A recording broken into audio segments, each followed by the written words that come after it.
Yo, what it do? What it do? It's me. It's that wrestling dude. And I'm here with the prettiest redhead that's all dreaded up now. What's going on, Ginger Spice? Buenas, mi gente. It's the embodiment of Technicolor, the co-host with the most, Ginger Spice. And today's rip and roaring interview is with the Chainsaw Queen herself, the Black Dahlia of wrestling, Paige Collett.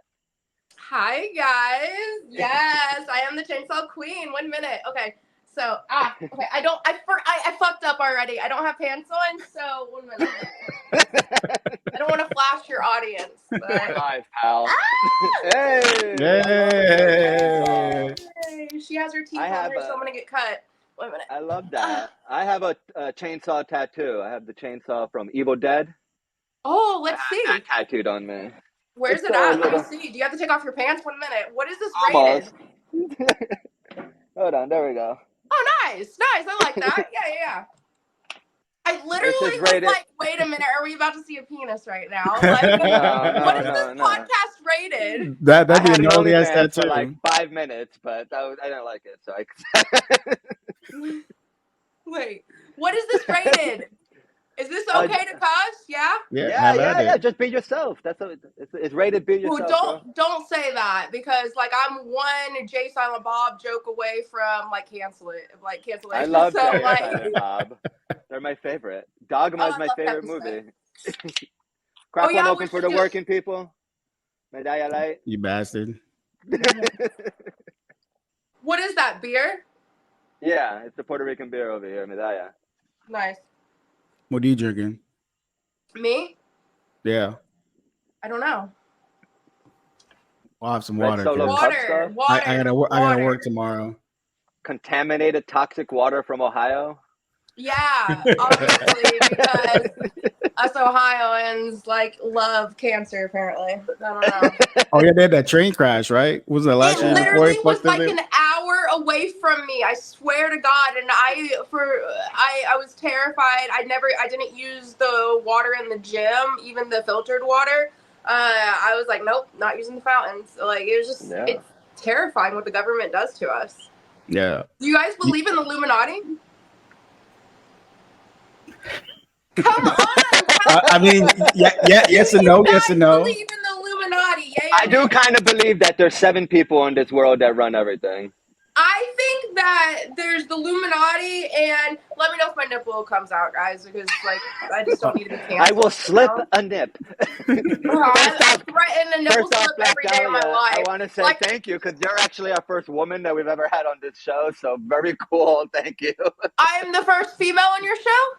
Yes, ma'am. Fuck yeah! Yeah, girl power. Titties! Yeah! Fuck yeah! Oh man, you probably can't tell how much I'm blushing here. Me too. No, what were we saying before that? I don't remember. Guys, I have brain fog. I have the worst brain fog, I swear. I'm a stoner, so I don't remember anything either. So. Well, I have CRPS, so brain fog is like an everyday So let's life. talk about that then, since you brought it up, and that's a major thing about you. Let's talk about that. I was reading about it. Let me get my medicine ready.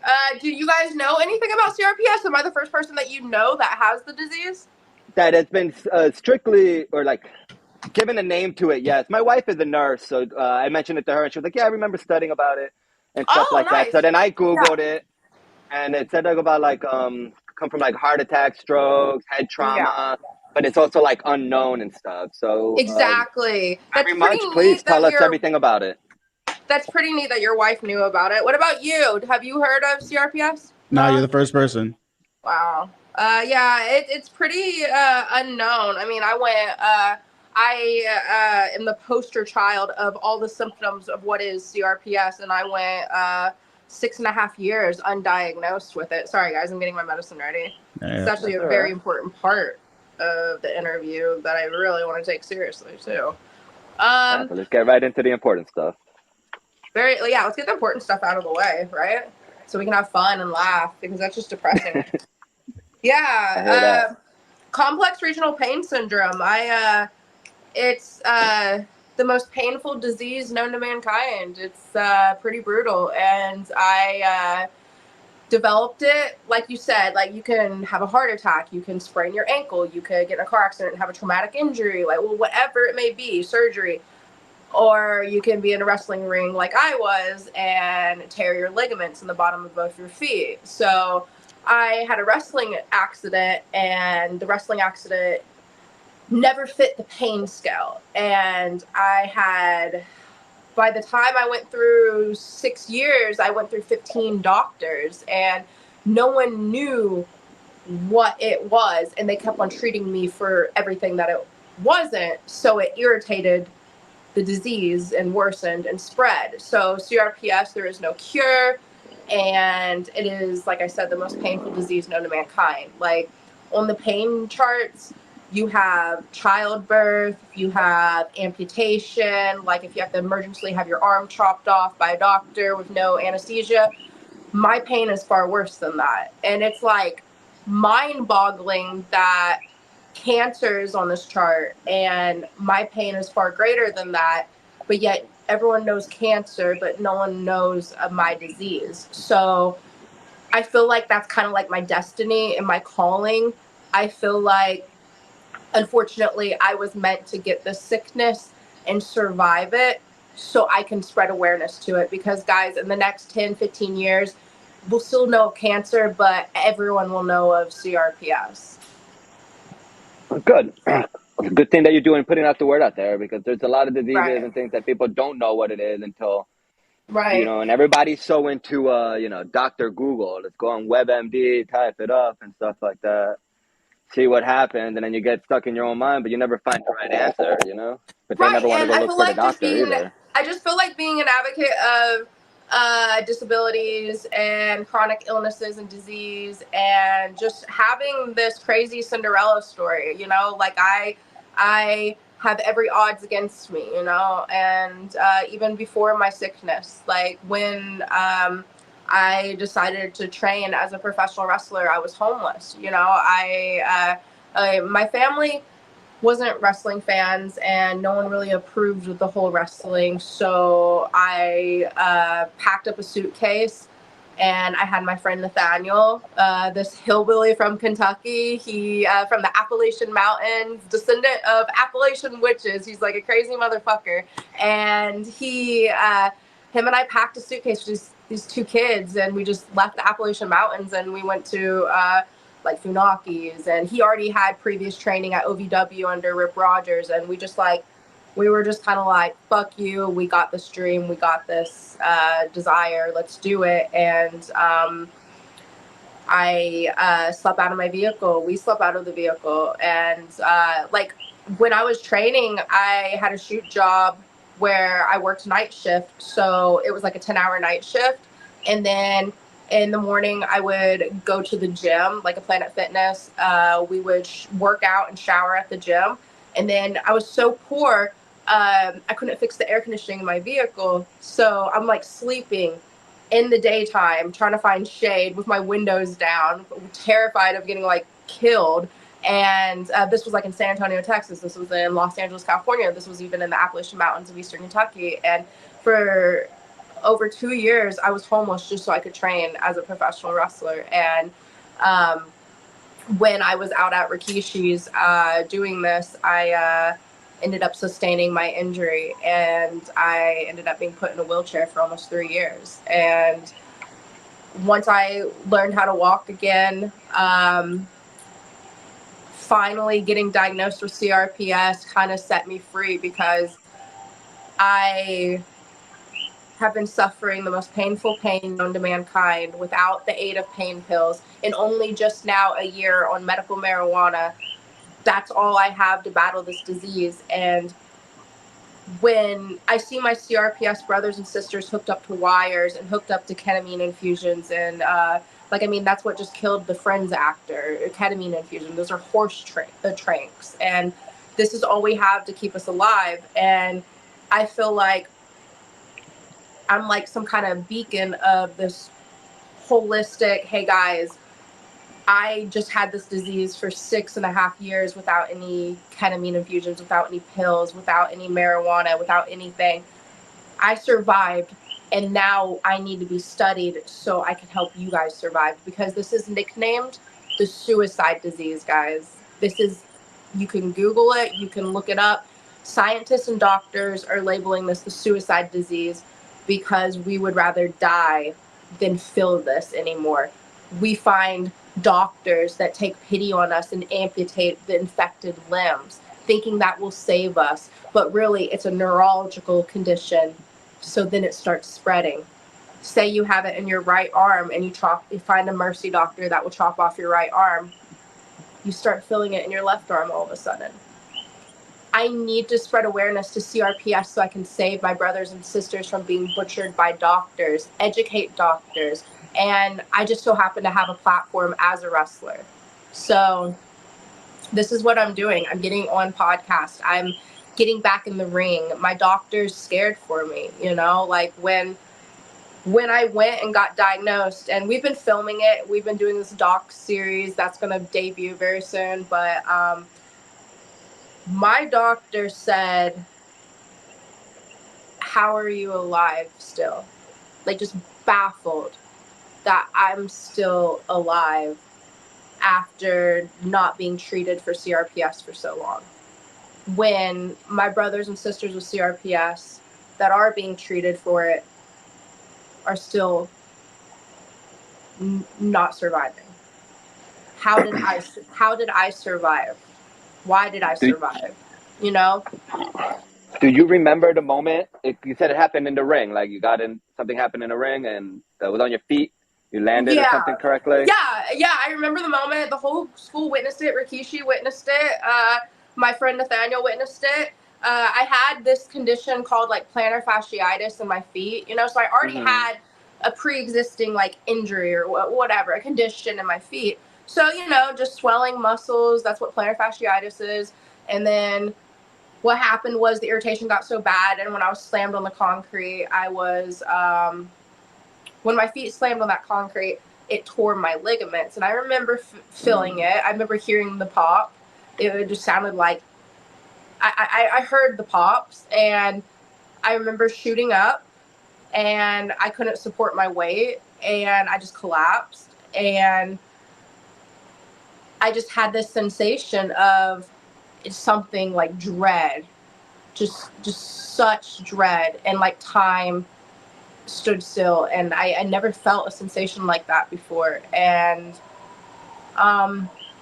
it was a really dark time, but I continued. I tore both ligaments in both my feet, developed CRPS, and I stayed out there for another 2 months, sleeping out of my vehicle to train and become a professional fucking wrestler. Hell yeah. So then you've been in the business now for, you would say, about 8 years then, right? No, longer, babe. So my backstory. So I got involved in 2011.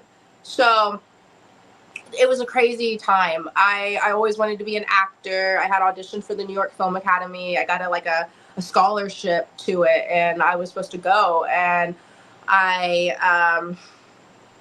there was during the same time period, I was actually considering being a nun as well. And I haven't really spoke publicly about that until like I saw a TikTok like literally last week, and I was like, oh yeah, I was supposed to be a nun.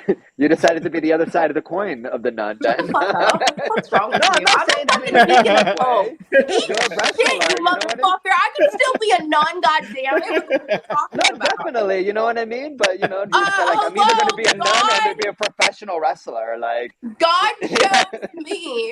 How is being a professional wrestler the opposite of being a fucking nun?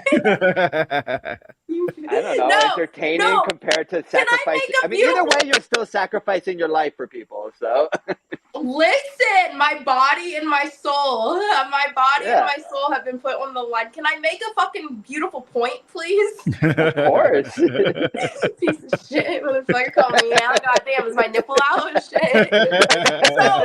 So.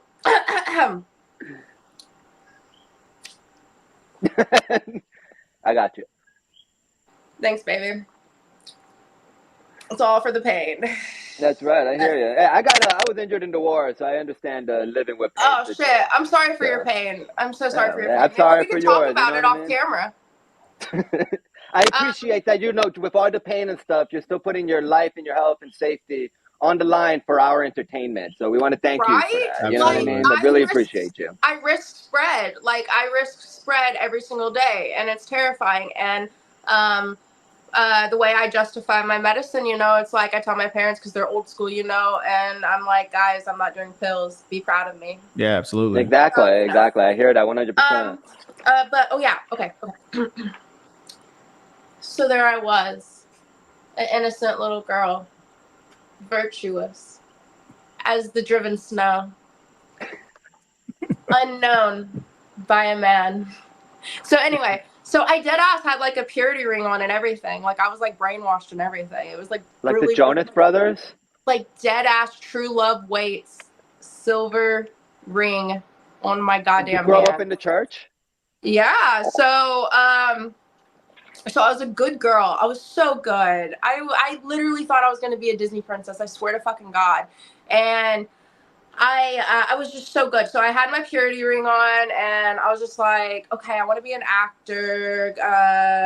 And then I was like, okay, so I really feel like I want to help people. And this is so cringe, but whatever. Just bear with me. I was a child.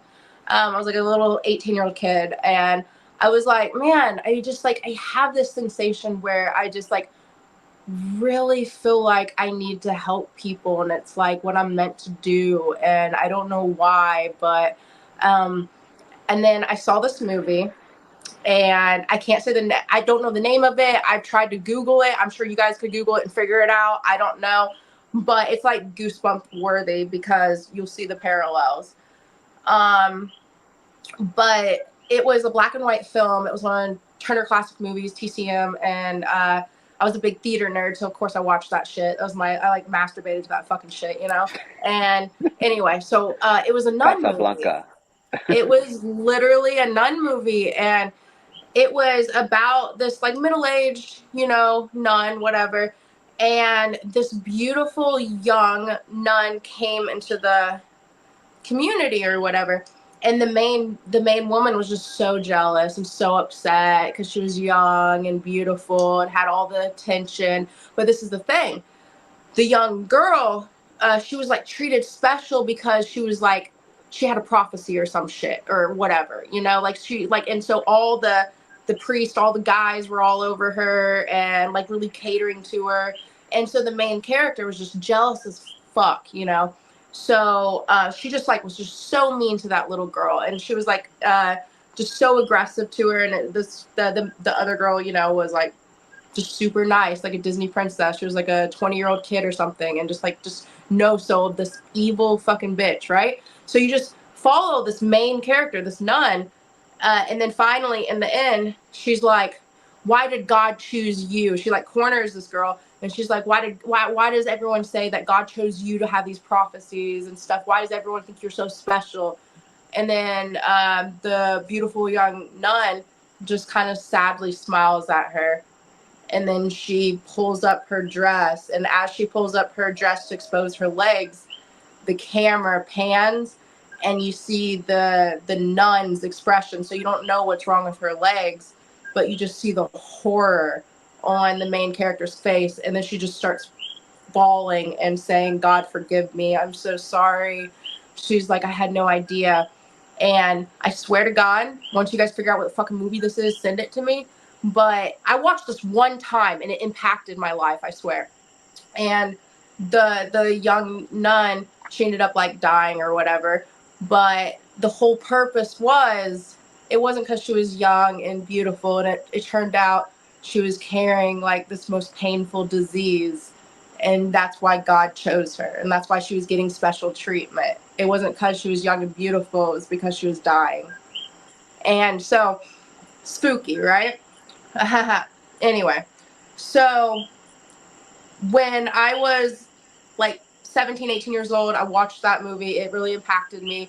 And I felt this like desire to just keep my virginity, be a nun, and just use my body for God. And like it was just like a really cool moment. I was like, I'm gonna go and like travel the world and do like this little like whatever they're called, like missionary trips or some shit, and just like do that, and then like start a program in becoming a nun. And so that's where I had my heart set. So then scene change, like a couple of my girlfriends and I, we were in the Appalachian Mountains, spooky as fuck, you know, and there was a little hut, and it was a gypsy that was there. And, you know, gypsy, the devil, whatever, you know, ooh, spooky. And, but I believe in reincarnation, and I do believe in like all the spooky shit. And it turns out I do have the sign of the witch on my hand, and I do have really good intuition. So I'm into all that shit, right? So I'm like the same time period, you know, I'm going to be a nun, so let's go to the gypsy's hut. So I end up going with a couple girlfriends, and actually it was my elder sister Pilar, and like, and one of my girlfriends, like so tell me if I'm boring you guys, but it's really spooky, I swear. So this gypsy, like, okay, so like one of my girlfriends, she's like wanting to know, is her boyfriend cheating on her, you know, are they gonna go to prom together or whatever, you know, typical teenage stuff. And then, you know, my sister, what is her husband's eyes gonna, what color eyes is gonna be? Is he gonna be a kind man? How many kids are they gonna have? Boys or girls? You know, stupid shit that teenage girls want. So, but me as like, you know, I'm at these crossroads. Do I go to New York Film Academy? Like, what do I do? I have this weird desire to be a nun, which I've never really spoke publicly about before. It was a weird time. And then when I had my reading, I have spoke publicly about this before, but this psychic, she just like shifted her energy, and she's like, who are you? And she's like, I don't know. Like, so like my girlfriend gets a boyfriend reading, you know, my sister gets a future children reading. And then me, she's like, you're going to be someone. And she's like, hold on. And then I didn't even pay for this. And she started bringing out like the crystal ball and like these like cards. And I'm like, is this woman trying to scam me? You know, like I was like really scared. And I was like, I just need to know what I'm going to do with my future. And she's like, and then she flipped over the card, and it was the shooting star. And she's like, you have the Cinderella story. And she's like, from rags to riches, you're going to be someone. And I'm just like, okay, this is scary, whatever. And then she's like, and then she like gasped, and she almost starts crying. And she's like, I am so sorry. But the waist down, she said, there's going to be an accident from the waist down. And she said, but don't give up. She said, because you're going to save a lot of people. And I was just like, what the fuck? I'm going to get in a car accident? This is fucking crazy. Is my boyfriend cheating on me or not? God damn, who's going to prom with me? Fuck. I was like, I just wanted to know if Tom was going to take me to prom and go to second base. Second base or prom? You know? That's it? Fuck Tom. She had a purity ring on. That's all the guy gets. Oh, yeah. Hey, just because I have a purity ring on just means you don't go all the way, okay? Yeah. So what made you get into wrestling then? Okay, so that's the setup. So here I am. I have this psychic reading. It spooks the fuck out of me, you know, and then she, like, you know, of course predicts I'm supposed to have like 3 sons, like twin boys or something. And like, I thought you said a threesome. Oh, I wish. No. Why would she say that out of all things? So there I am, and then I ended up, instead of becoming, you know, a nun, I ended up choosing acting. And I had my parents came up with this scheme of sending me to beauty college that summer. And I ended up joining this cosmetology college. And so I could like have a degree as I went into my acting and going to New York. And so that was the big scheme. And so this was like 19, you were 19-ish? Yeah, 18, yeah. So right out of high school. Right out of high school, this little virgin, this little kid. And then born and raised in Ohio, in Cincinnati?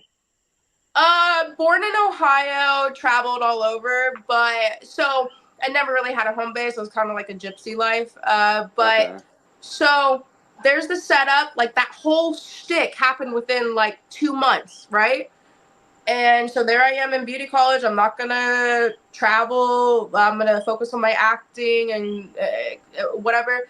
And that's when this woman approached me, and she's like, "Hey, you're very beautiful. I know you're an actor and a model, and I know you're taking different jobs. Well, you really should look into doing this ballet job." And I was just like, letting this woman talk. She has this like thick Appalachian Mountain accent, and I'm just like, this woman's like on drugs or some shit, because why the fuck would I want to park cars for my acting career? You know, like that makes no goddamn sense at all. And so I let her finish, and then I was like, ma'am, respectfully, what the fuck? And then she's like, oh no, ballet, it's like in wrestling. And I'm like that fake stuff. Like I was like, what? Like you mean that stuff on TV? Like and so then I got educated on wrestling, and I fell in love with it, and I studied like Miss Elizabeth with Macho Man, Scary Sherry Woman. Like I studied all the greats, and I really took balleting kind of seriously. And I was just this young kid, and I was thrusted into the indie scene, and it was like very bad back then. It was 2011, and for almost 4 years I got manhandled in the business. It was like you show up at the show like 6 hours early to set up, and then you stay until 3 a.m. to tear down, and then you don't I'm the meme of, oh wait, we're getting paid. Like I got so abused. Like there was like the creeps that wanted me to model for them and take photos of me, and then they would sell them at shows, and then I wouldn't even see a profit of it. Like that's how I was introduced in the business. And then finally Nathaniel saved me and was like, listen, this is how the business is, and this is what you need to do. And that's when I went to Finaki's. Okay. Damn. Yeah. So what was it about wrestling then that just made you fall in love? Because I mean, I have the story. Do you want to hear it? Yeah, absolutely. Of course. Oh my God, it was so fucking great. Literally like fucking panties drop moment, okay? So like I was like actually a snooty little theater kid. I was so fucking stuck up a little. I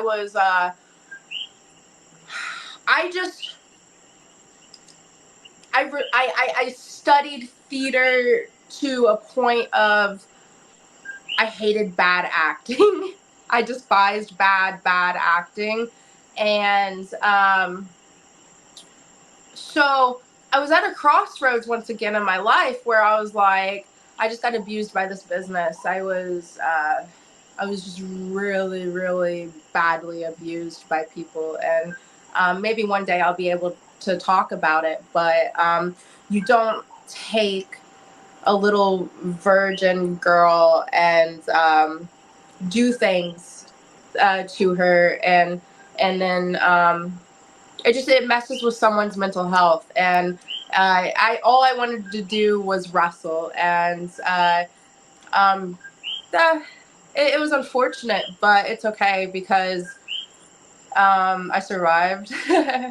But so wrestling, shit, where was I? Brain fog again. Shit, direct me. What got you into wrestling? What was your question? Wait, so go for it. No, the question was what made you? You wanted to know how I fell in love. Yeah. Okay, so I smoke when the star smokes. no, you don't want to do that. I have a lot of pain, so I'll be like, yeah, me too, girl. Okay, so I could do a podcast of my story, but no one gives a fuck. We're all here for you, baby. I can bore you, and I'm very forgettable. You're not gonna bore us. You're the star. We ain't nobody. We're forgettable. You're the one out there putting your life on the line and putting your health hey, you're in the ring. I ain't getting in the ring. He ain't getting in the ring. He might get in the ring. He took a referee class, but I ain't. Oh, sick, So sick. Yeah, so that's you know fun. what I That's mean. You're fun. more of a star than I'll ever be. So thank you. But no one wants to hear us yap. We're here to listen to you yap. Yeah. Oh my God, don't say yap. God, make me We all want to hear. We're here to hear your I'm story. self-conscious now. Stop. No, Okay, I'll yap. yap is a bad word, but we're here to hear your story. You know what I mean? Not us. So like, okay, so there I was. Okay, so in theater, it was, you know, the third wall, you know, like you don't have interaction with the audience. It's very matter of fact. So when I got involved with wrestling, I literally like was fucking like raw dogged, you know, like I was just thrown in it and I wasn't educated on it. And coming from the theater and being so young and naive, like when you're like they casted me as a heel, they should have casted me as a baby face, and I was a heel. I'm always a heel, and it's not fair. And I get so typecasted because of the way I'm built, and being an 18-year-old child, like being built like I was, and not being prepared for it. The third wall was tore down, and I became Dahlia to these people, and I invented the Black Dahlia. I created the Black Dahlia for myself as my own gimmick because, I mean, these grown adults wanted to put rainbow sprinkle sugar tits as a name, like a stripper's name on me. And I'm just like, no, I want to come up with my own name and be taken seriously. So I came up with the Black Dahlia murder, you know, of course. Like, That's what it was? Because I'm a fucking what freak. What was that? Because I'm a fucking freak. Bro, when I lived in LA and when I was dead ass, when I lived in LA training under Rikishi, I went and found the spot where her body was found, and I just like laid there. If you go back on my Instagram, the photos are on my Instagram. I'm a sick fuck and I loved it. That's what I'm trying to say. Like, why? Like this woman obviously knows that this woman was, you know, gruesomely murdered out of all the names. It was okay. So foreshadowing. I didn't know what wrestling was going to do to me, but foreshadowing. Elizabeth Short, the Black Dahlia, she was just an actress, and she's portrayed as such a whore that wanted to do anything to be famous, but I think she was portrayed wrong. I think she was I think she was an innocent young woman that just wanted to be an actor, and she got with the wrong crowd, and they offed her. I agree. Horrible, tragic. So that's Elizabeth Short's story, the Black Dahlia. Foreshadowing me wanting to be taken seriously, being so young and naive. I'm an actor. I love Halloween. I love spooky shit. Oh, what happened to her was tragic. And then I chose the name, chose the gimmick, was the first Black Dahlia 2011 of professional wrestling. And then what happened to me, it kind of symbolizes what happened to her. So I kind of embodied her, if you think. Wrestling murdered me, in a sense. But now you're resurrected because you're out there again. You know what I mean? You're still wrestling. Oh, someone compared me to, do you guys remember this movie from the 90s on Disney Channel? It was Susie Q or whatever. Do you remember? It was the pink Power Ranger, that actress, and Kimberly? Yeah, the hottie yeah. Power Ranger. Okay, so that hottie, she was in a Disney movie called like Susie Q or whatever, and the whole shtick was, so the movie took place in the 90s, so it was present day, but she was from the 50s, and the whole shtick was she was this beautiful prom queen or whatever, and she was on the way to prom, but she got in a car accident and died, so she never got to go and be crowned prom queen. Jesus. And Disney did this? Yeah, Disney did this. It's a really good one. It's a really good, oh, come on, the 90s Disney movies are good. So, listen.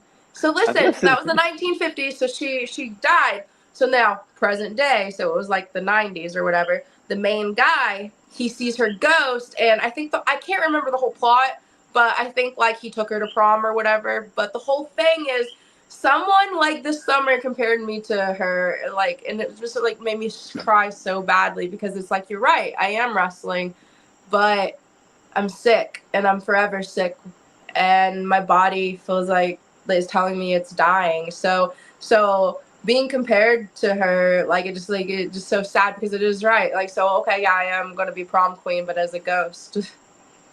But you're the chainsaw queen. Yeah, yeah, that's true. So the moment I fell in love with professional wrestling was, okay, right then, I was the ballet, I was being smartened up, I'd been abused for like so many years, and I was ready to take it seriously and go and train. So the whole setup was, these people hated me. Like the audience, I guess I was just that good.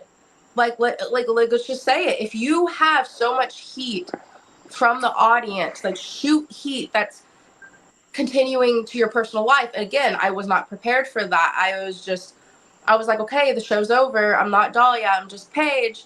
And then when these grown adults are just like body shaming you and screaming at you, and being a child of the early 2000s, I suffered with eating disorders like bulimia and anorexia for a very long time. And having these grown adults call me like Miss Piggy and like scream at me, and then it continues on to cyberbullying. I wasn't prepared for that.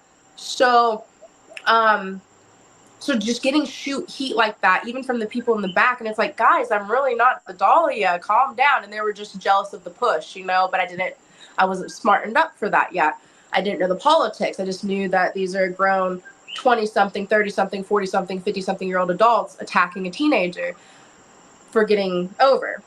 So here I am getting destroyed by the indies emotionally and physically. The audience is screaming. We have to have a vehicle waiting because we need to get the F out of there. My partner, Nathaniel, has the title, right? This guy comes in, babyface, he's going to go over, but the audience doesn't know the title is not on the line.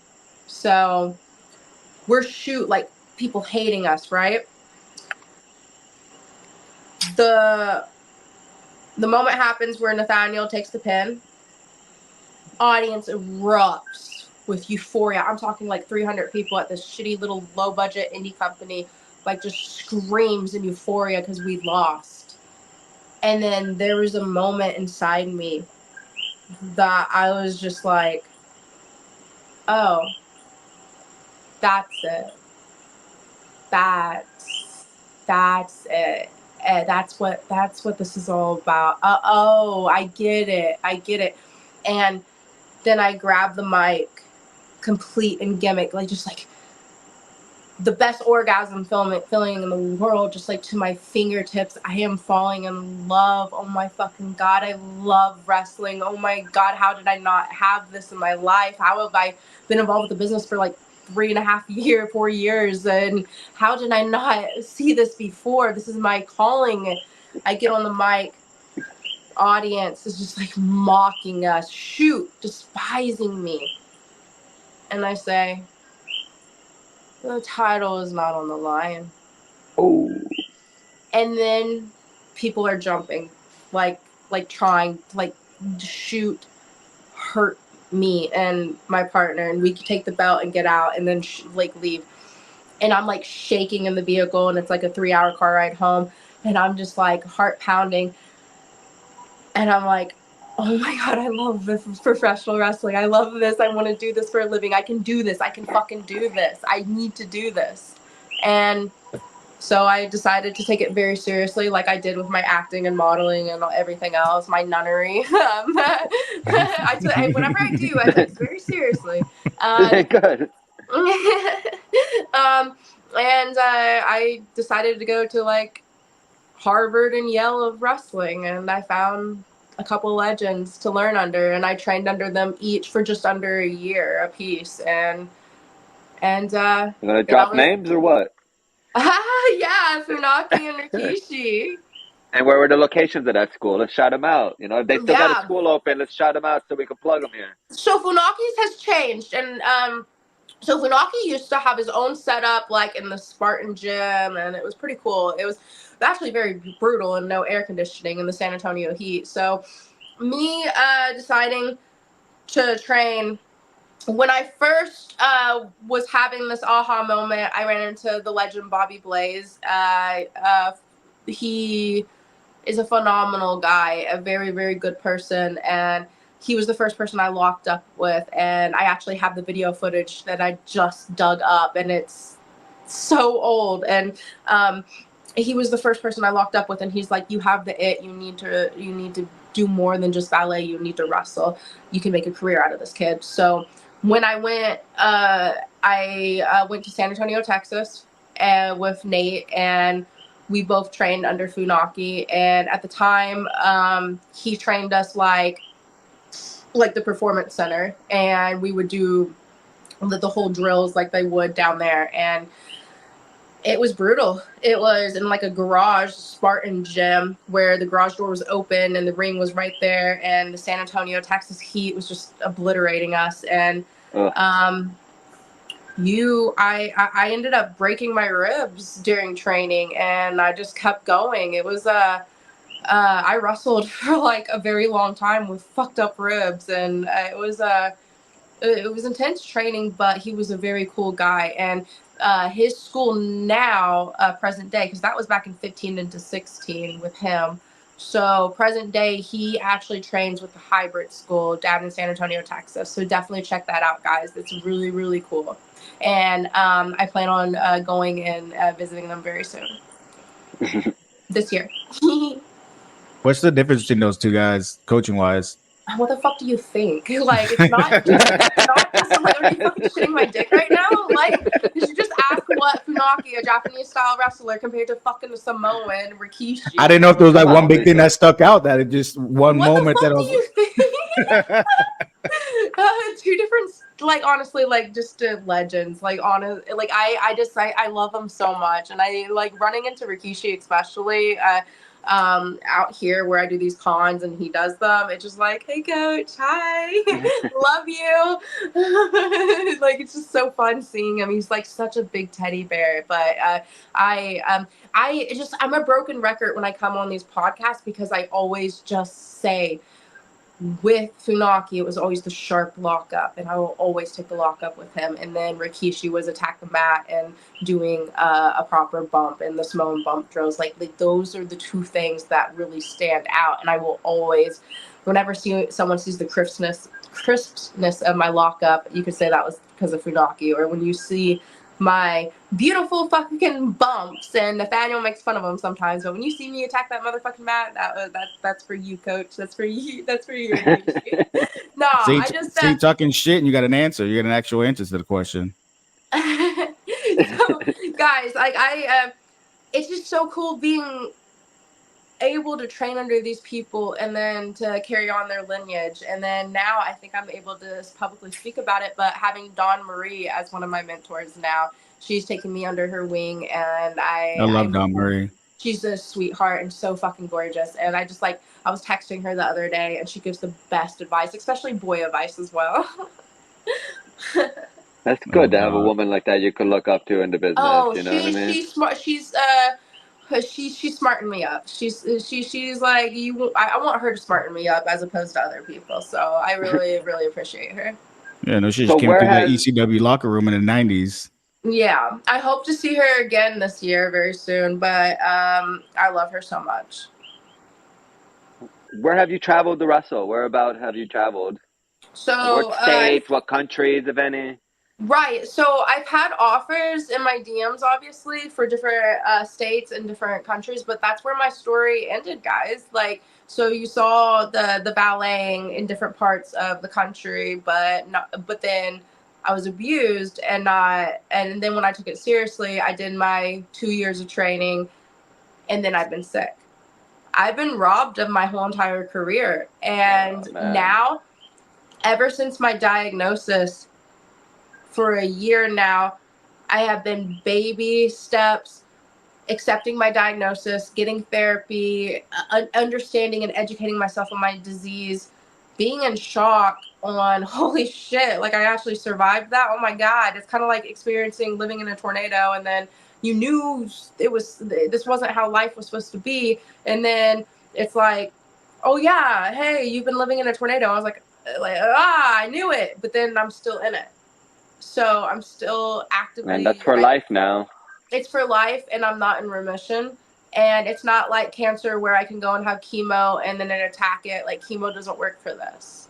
There's no cure and there's no medicine for it. It's literally the treatments are survive, therapy, pills.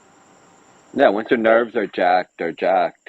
Yeah, and there's experiments about the brain and stuff, so we'll see. But so now the goal is I've been able to, for my mental health, because you got to think wrestling did this to me. So it's like a love-hate. So I fell in love with something, and how dare it not only take my life away, like, people don't understand, like, being sick as a young woman, where's my love life? I saw all my friends get married. I saw all my friends become moms. I saw all my friends become wrestlers. I saw all my friends have careers on TVs, and then, like, well, I saw all my friends graduate college. I saw all my friends do all these things, and some of these bitches got divorced and then married again. It's like, goddamn, I can't, like, what the fuck? Like, you know? So, like, so being sick and put in a wheelchair in my life, like, people think that it was just my wrestling career that was robbed of me, but That's right. You said you were in a wheelchair for 3 years. Yeah, and I got fat as fuck, and I was in chronic pain, and I was like, hey, guys. I would say thick. I would say thick as fuck, not fat. Well, we don't use that word in Puerto Rico, okay? So how were you No body shame. That's all right. How were you diagnosed then? Because you went 6 years. You just got lucky, found the right doctor, or is it with like a aha moment? So yeah, so it's like, I like to keep this to my chest as close as possible until I can publicly speak about it, and it's going to be on the doc series and my book. But basically, guys, I got unofficially diagnosed by 3 people, and they all came at once, and it was a very spiritual moment, and it was I was thinking of that Nun movie, and I hadn't thought of that in like 10 years. And I was like, I watched this movie one time, and why do I think of this Nun movie? I didn't even really like pay attention to it. I couldn't even tell you the proper plot. Everything I told you, that's all I know about that movie. And I was like, it was her legs. And I was like, so God punishes me. And I was like, man, like, I really was not meant to be a wrestler. I really fucked up. I really chose the wrong path. And then next thing you know, these people started like, I had a really bad moment. You got to think, this is the suicide disease, and our body is saying that we're dying. So out of mercy, we think we need to kill ourselves to save ourselves, if that makes sense. So when I was at my worst point, I told God, I was like, I need angels, I need something, because I don't know what to do. I've been butchered by all these doctors. They say they're gonna save me, and then when I wake up from surgery, it spreads, and I don't know how to explain this to people. The pain has spread up my legs now. It's not just in my feet. Dear God, what have you guys done to me? And so you've gone under the knife for this. Yeah, 4 times, and they keep on saying that they were going to fix me, but when they were attacking the muscle or the nerve, they weren't realizing there was a disease there, CRPS, and then when you fuck around with the trauma area, opening it up, like giving it air to spread. It spread up my legs. So there's that trauma, but I was unofficially diagnosed, and I'm not ready to speak publicly on that time period, but I found a local support for the disease, and they sent me referred me to their doctor, and that's when I got diagnosed. And that's when my doctor was like, how is your brain? How are you alive? And then when I was done crying, and like, it's just such a surreal moment, you know, like when you get diagnosed with something far greater than cancer, you don't know how to cope. But when my doctor hugged me, she told me that it is very unfair what you've had to go through, but I truly believe you were chosen and you survived for a reason. I think your story is going to help a lot of people. I think you're going to save a lot of people. And then if you guys remember my psychic reading, she said almost a mirror image of what my doctor just said. And I was like, whew, I guess this was it. I guess this was the injury she talked about. And I have some crazy Cinderella story that I must complete. And I must have survived for a reason. And I must complete this. I must continue wrestling, even though I'm still sick, even though my doctor's scared for me, even though my doctor says it's going to spread. I'm scared for you.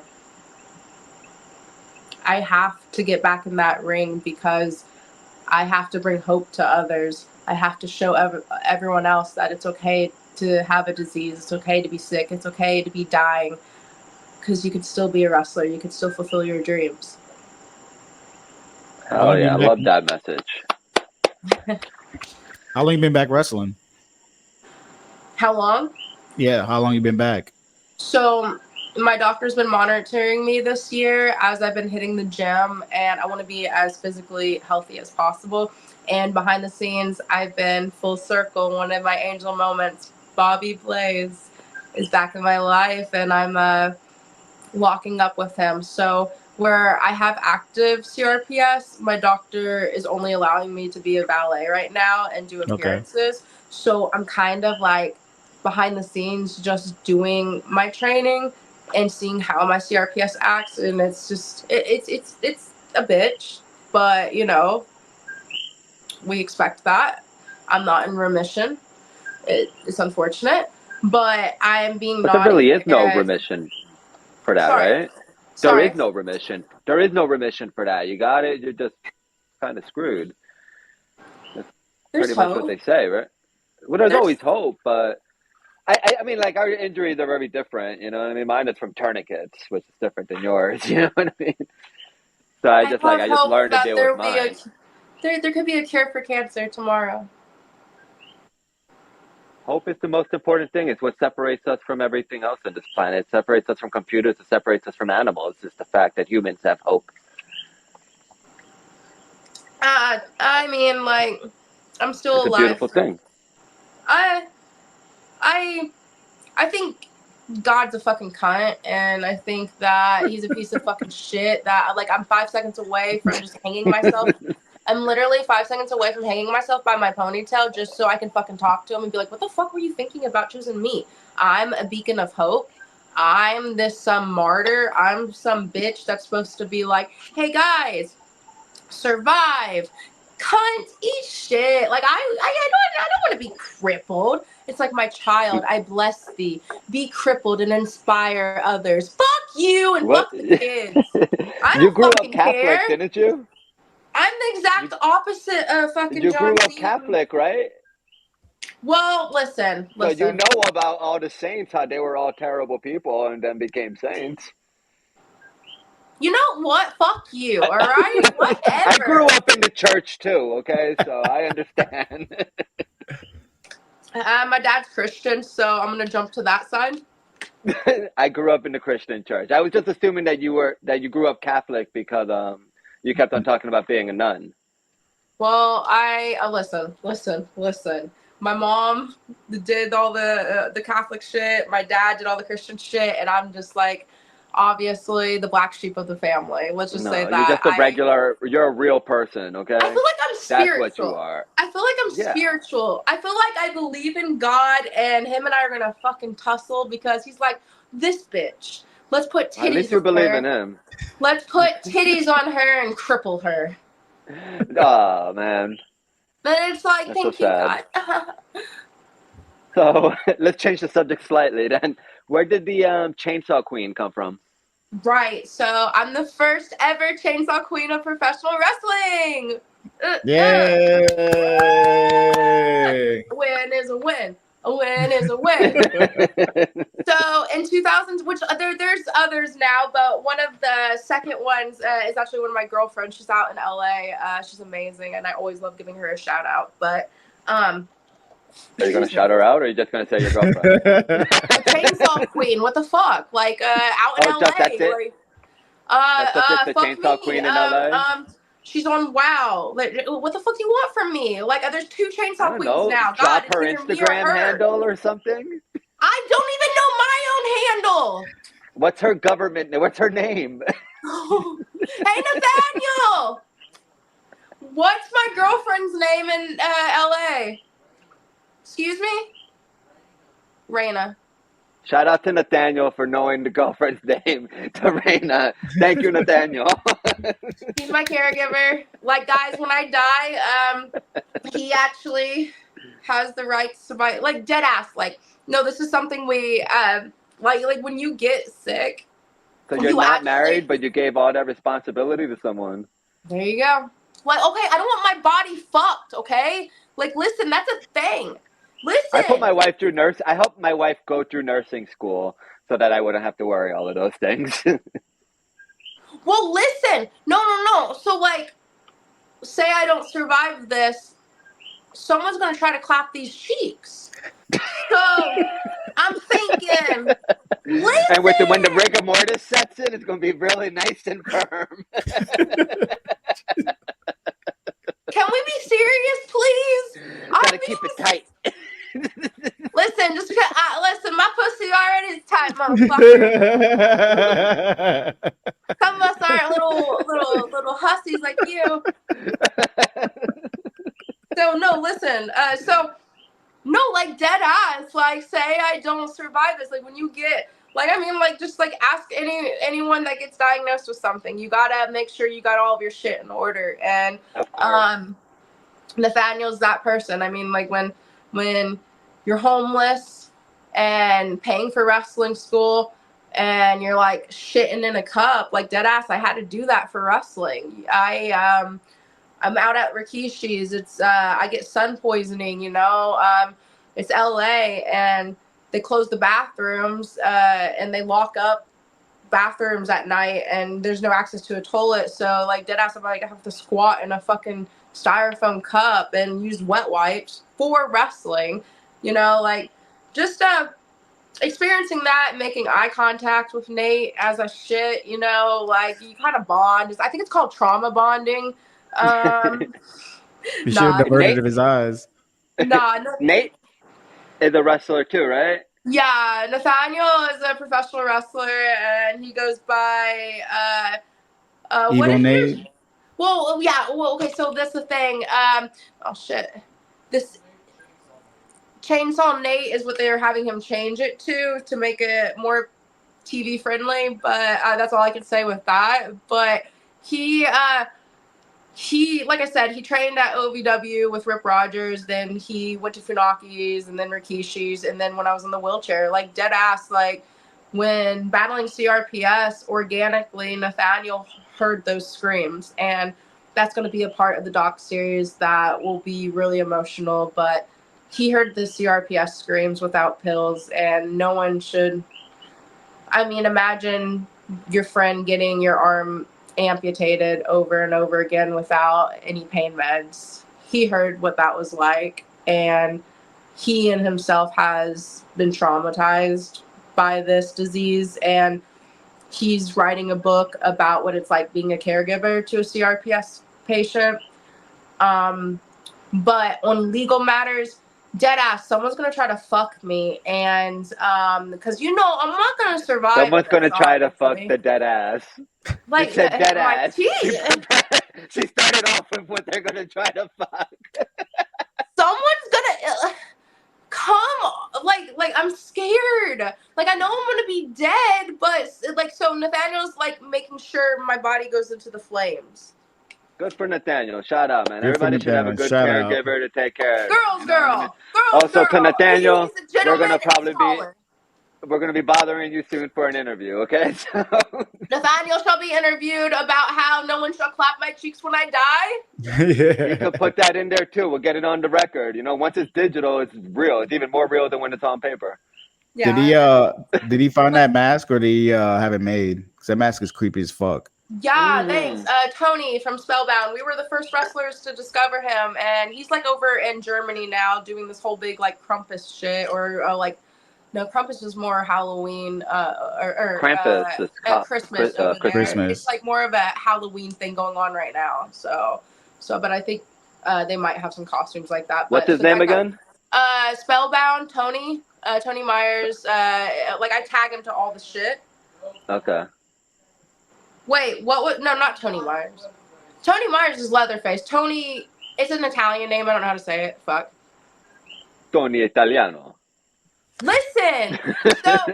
So in 2016, Nathaniel and I came up with this chainsaw shtick. So Nathaniel is an actual like Appalachian hillbilly. So he like has that Appalachian heritage of. Is he from West Virginia?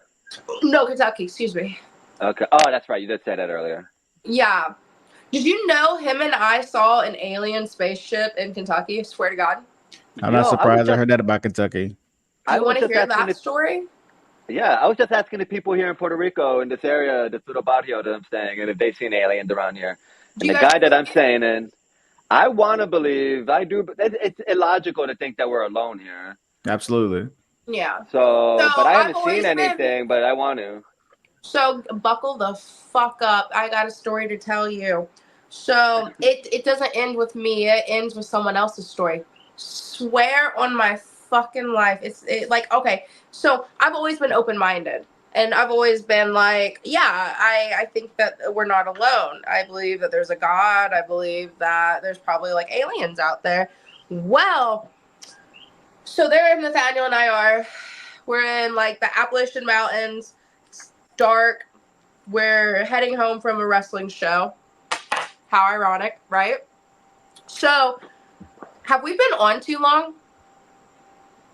Not for me. Go ahead, tell your story. Okay. Sorry, I'm like yapping and shit. You already started the story. You can't just like, hey. You can't fuck off now. I need to know. Yeah. No, I'm fine with going longer. Like, baby, I can probably outlast you guys, okay? Most women can. Huh? I said most women probably can. Oh, that's funny. Aw, poor you. It's just logical. It's just math. 5 seconds. 5 seconds later. Statistics. Best 5 seconds of your life, baby. If I was a 5-second man, my wife would have divorced me a long time ago. We've been together for 14 years. Yeah, maybe that's why I'm single. Like, I'll show up and I'll be like, listen, baby, I'm about to rock your world. 5 seconds later, I'm like, nice to meet you. No, he needs to rock your world. No, I can rock a guy's world. What do you mean? I'll be like, it's easy to rock a guy's world. It's not it's not hard to rock a guy's world. It's so know. easy, you know what I mean? But it's hard to rock a woman's world. I am such a Women dork. come first. Ladies first, and that's in every situation. Yeah. Wait, what were we saying before that? You were telling us about Nate's alien story. Oh my God. No, he was with me. We were on You were on the way back from a wrestling match. Yeah, it was like one of those shitty little Kentucky shows. And we were in the vehicle, and Nathaniel was like running his mouth, whatever. He was talking shit or something. And I was just staring out. He had one of those, hey, Nathaniel, what was the name of your truck? Like a Ford F-150, you know, like one of those where there's nothing and it's like just the bed, you know? Like if you wanted to fuck, you could bench fuck. seat. Yeah. Yeah.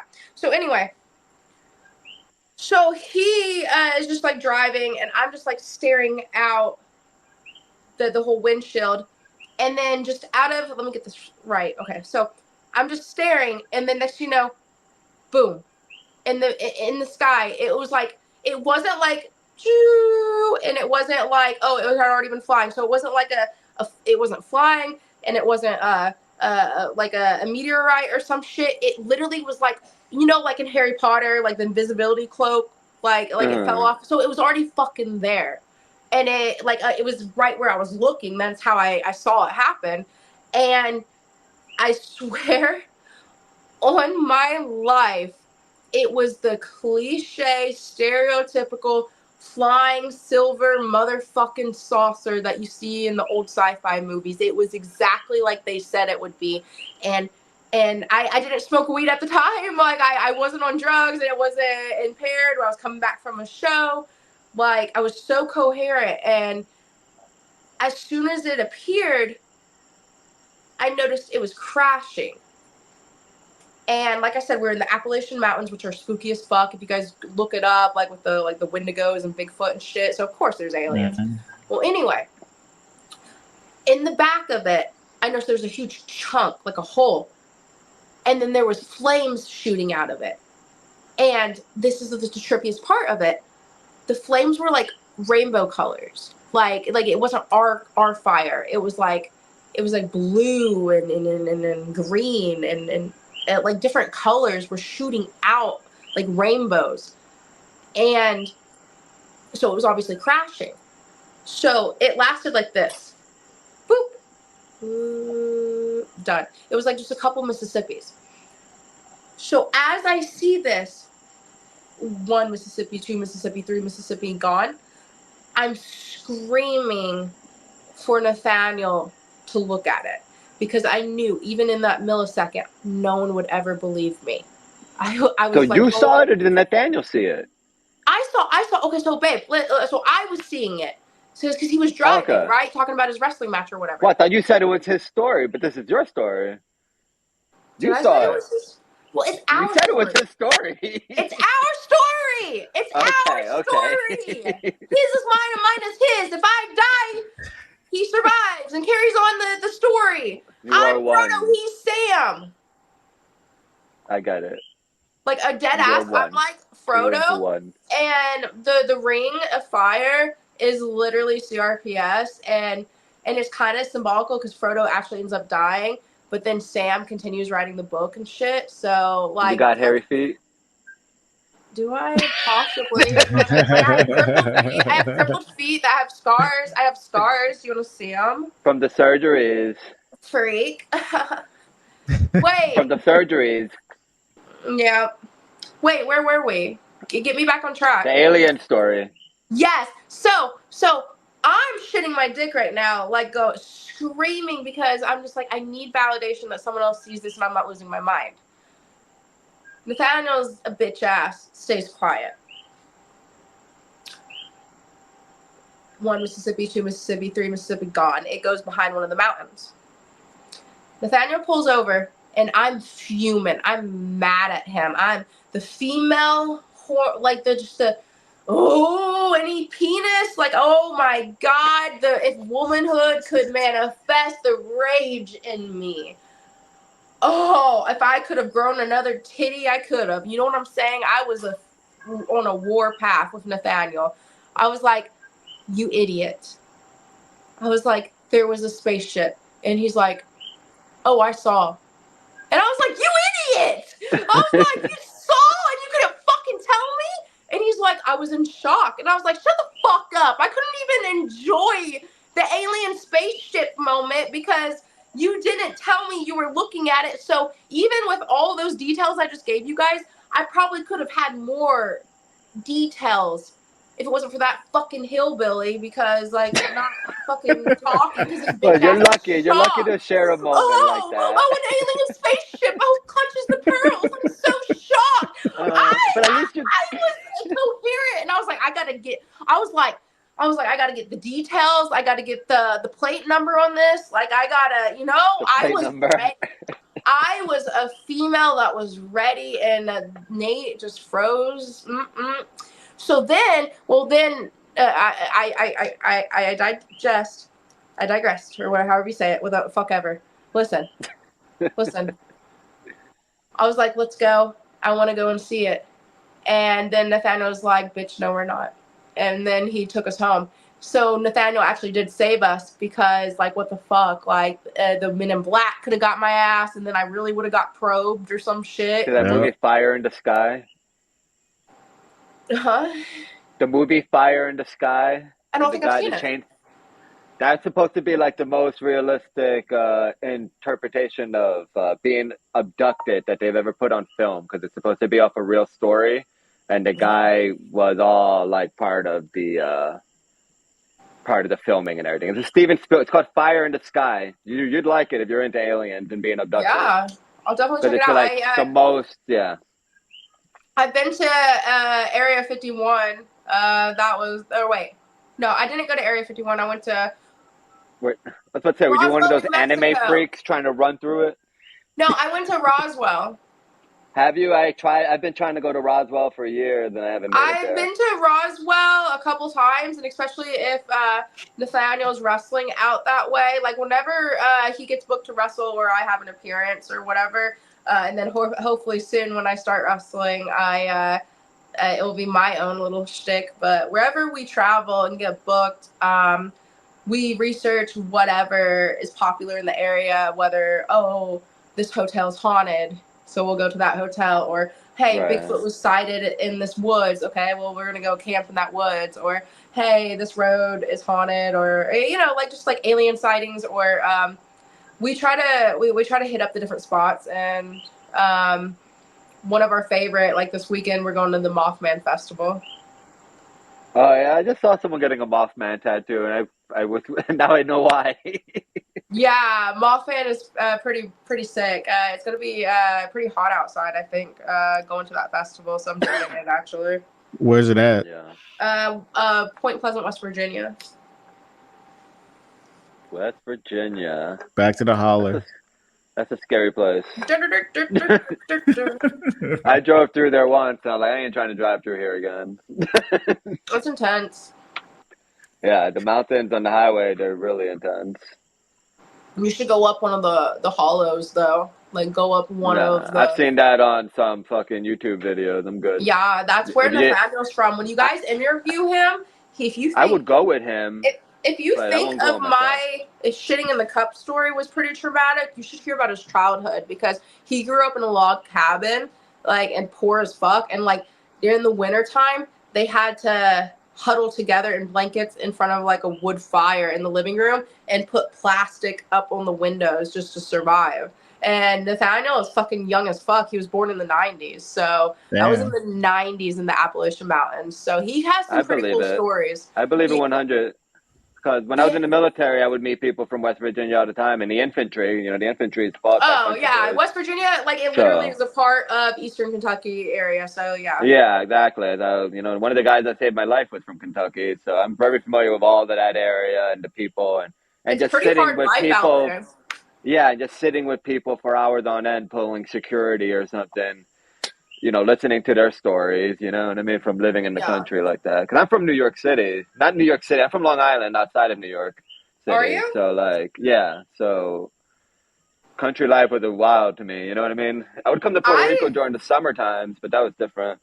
I like the neutrality of, like, the suburbs. I don't like being in the hustle and bustle of the big cities, but then also I don't like the fucking, oh my God, if I die, like, no one's going to hear me scream. Yeah, that's I like the neutrality of just being in the in-between.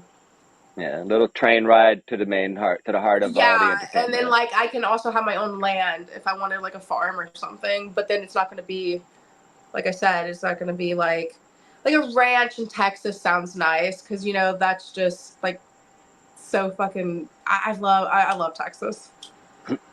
So, what upcoming events you got coming up? A lot. Fuck. Nate! What events do I have coming up? I don't remember. I just show up and get paid. That's the right attitude. That's not a bad gig. When's the documentary coming out?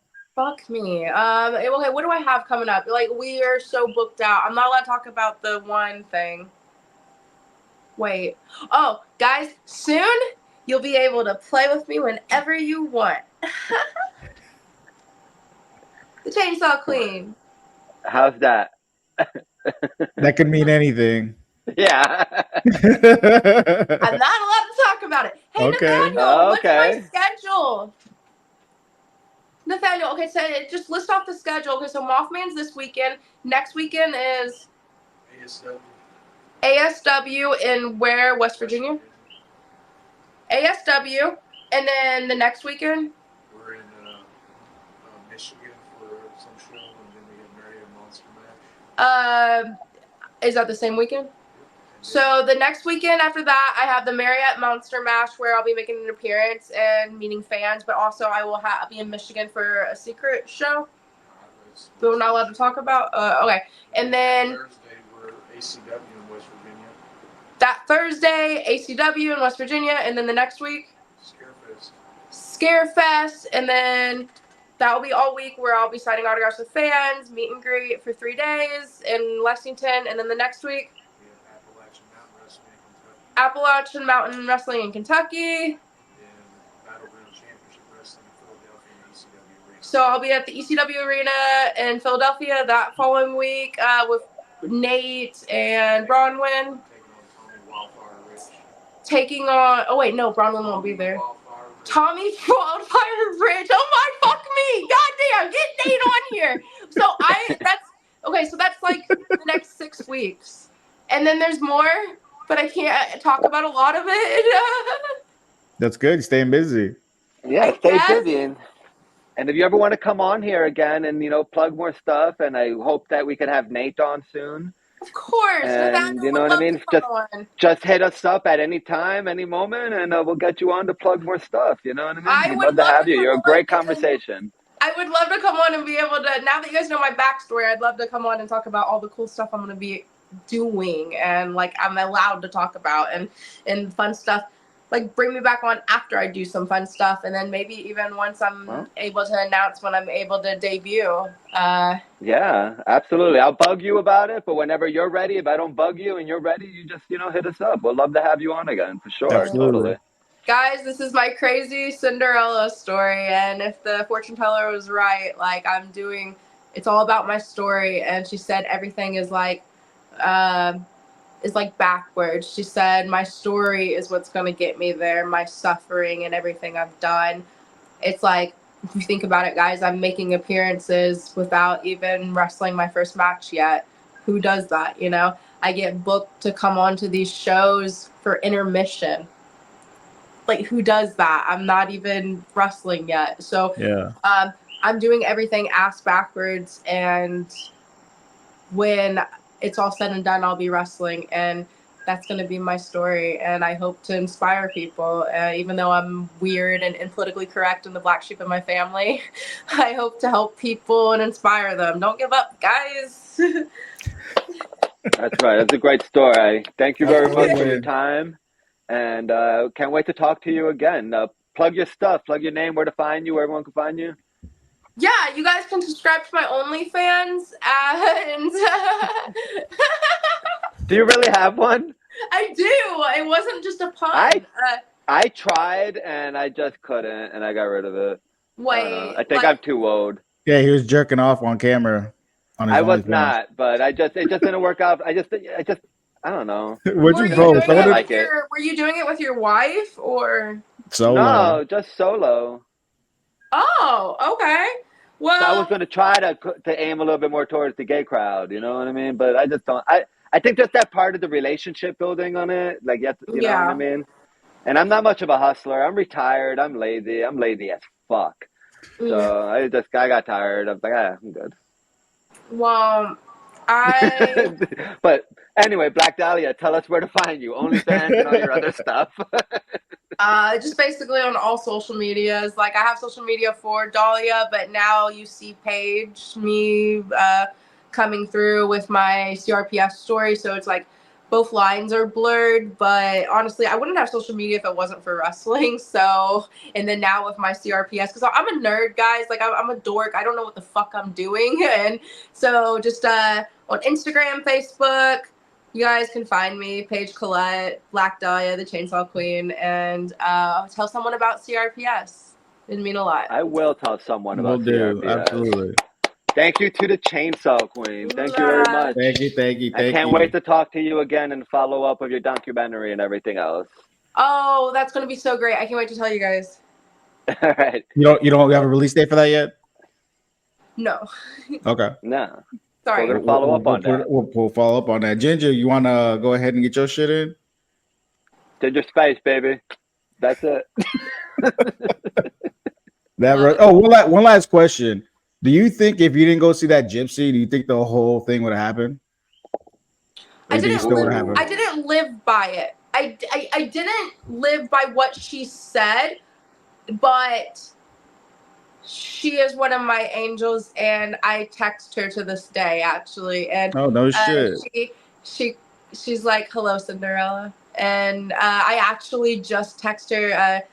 Well, I don't want to get into too much detail, but I do feel like an imposter where I'm not actively wrestling. I do feel even though I am a professional wrestler, I do feel like an imposter a lot, and I need validation a lot in this story, and I feel so lost sometimes. So her being one of my angels and reassuring me and kind of nudging me in the right direction as one of my angels is like so beautiful. And she I'll close on this note, actually, because she talked about a lot of boy things, and I don't want to get into my personal life, but she quoted, and then my doctor quoted, "I'm going to save a lot of people." So I'll end it on this, because I'm going to be at Scarefest in a couple weeks, and this was actually Scarefest last year. Full circle moment. So there I am at Scarefest. R.A. Mahoff is using my chainsaw, which is actually right behind me under this. He uses the Excalibur, our golden chainsaw, for his photo shoots, and now, like, he's like family. He's like a dad. But I was really having imposter syndrome. I had been diagnosed with CRPS, and I was like, I'm not an actor, model, wrestler. Who am I? I should have killed myself. Like, why am I alive? And then this woman was at a booth, and she went, "Oh, baby." And I looked up at her, and she's like, "You're in pain." And, and I was like, "Yeah, I am." And she ran around her vendor's table, and she came, and she just embraced me. And she, like, whispered to me, and I felt like she's such a good, like if God could hug you, like, she just hugged me, and she's like, "Don't kill yourself. You're going to save a lot of people." And I just got chills, because then I had a flashback of what my doctor said and what that psychic said. And I'm like, oh, this is my destiny. This is what God has always wanted me to do. So even if I didn't go and get my fortune read, I feel like God didn't want me to be a nun. God didn't want me just to be the typical wrestler or the typical actor. I think God wanted to use me to bring awareness to this disease. Yeah. And we're going to help you do that. Oh, a little bit that we can. Thanks, yeah. Just tell someone about it. Like, it fucking Absolutely. sucks. Find a cure, Shit. Absolutely. I think that one of my tattoo artists might have it, honestly, because she just wakes up and has bouts of like that she can't walk anymore for like weeks on end and stuff like that. That's fucking heartbreaking. And they have no idea what it is. So send her to my DMs, and I'd love to help. Yeah, because totally. anyone in chronic pain, regardless if it is as severe as my CRPS, any kind of pain, everyone's valid in their own pain, and I would love to help anyone. I noticed that whenever I get booked at these shows, whether they're cons, whether I'm balleting, whether they're wrestlers, fans, family members of wrestlers, of talent, people just organically have been coming up to me and telling me their pain stories, and it's not like I'm like masturbating to it and getting off at people's stories, but like I'm not like a fucking freak, but Gotta like keep it real. like you know what I'm saying? Like I'm just like, oh, like this is what I'm meant to do. Like people are meant to come to me, and well, you got an OnlyFans. A lot of people are probably coming to you. I is poor. With that being said, the Black Dahlia, the Chainsaw Queen, thank you for coming. Thank you. Can't top that. Like and subscribe. That Wrestling Dude DLW everywhere. I'm crippled and dying. Fuck. You're walking. See ya.